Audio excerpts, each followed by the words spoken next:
What do I remember? Using a condom every time? Yeah, I remember. I don't ignore it. Using a condom every time during sex is really important. Wow, Ria is smart. Life will be safe for sure when condom is used always. Don't ignore, remember once more.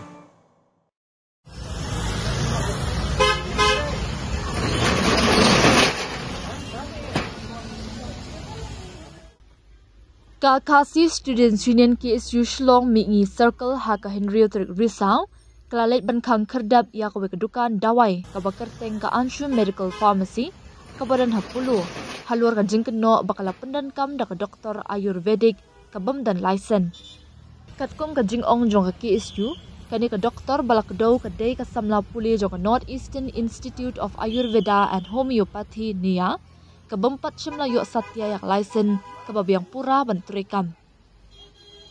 Haka jing to okit jong kaseng, tasyam ba wala kam dan yak lisen kabadan kam. Hendry lasya yak ka doktor bakan turay hapo ka pharmacy menta lalay banakin ti. Kata wala kadang pendap tang yak jing puli ba shipor tang marshiteng. Ling ba ka jing le yak internship jong ka. Ka KSU kala shimru baka ka jing le kum kababean. Bat ba ki jing le jong ka doktor kila ban bu ka jing ma ka bakraw yak ka koy kya jong ki pat ba.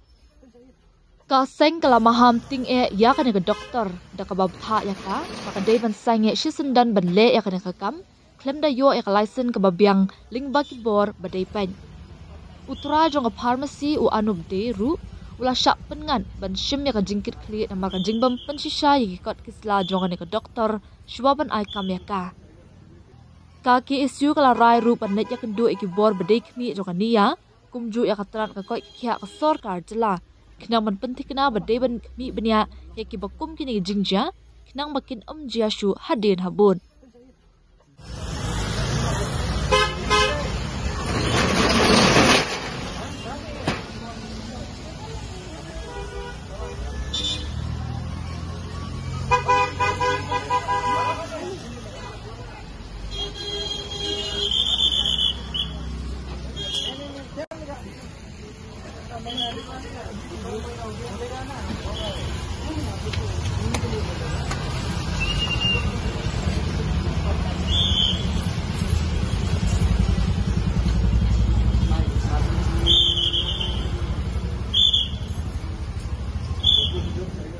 Dude, Priya and Reha both want to meet me today. I just met Shreya yesterday. What should I do? First, go and get yourself tested for HIV. HIV test? You have multiple casual relationships and unsafe sexual practices. So it is important to get tested for HIV. You are scaring me, bro. I'm not trying to scare you. I'm trying to make you aware. Having sex with someone without a condom carries the risk of HIV. Why are you always ignoring this? Do I have to remind you every single time? And yes, you seriously need to change your behavior. Okay, fine. I'm not ignoring it. Sorry, Priya. Sorry, Reha. Today I am giving time to the HIV test, not to you guys. If your habits are like Rahul, HIV test is important for you.